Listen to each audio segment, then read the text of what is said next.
Жылдам хабарнама. Ассалаумағалейкум құрметті көрермен.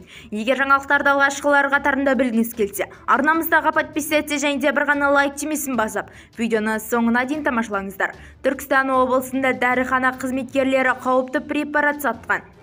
Шардара қаласындағы дәріханалардың бірінде трамадол препаратының заңсыз сатқан фармацевт ұсталды. Тексеру кезінде оның 30 мың теңге әсері күшті трамадол препаратының 340 таблеткасын рецептсіз сатқан анықталды. Айта кетейік, трамадолды көп қолдану ескерткілік мас болуға әкелуі мүмкін.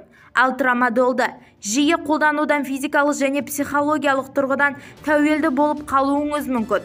Сонымен қатар бұл дәріні жиі қолдану психиканың және жоғары ағзадағы кейбір мүшелердің бұзылуына әкеліп соғады. Бізді тамашалауды жалғастырыңыз және де видеоларымызды достарыңызға бөлісіп, соңына дейін көргеніңіз үшін үлкен рахмет.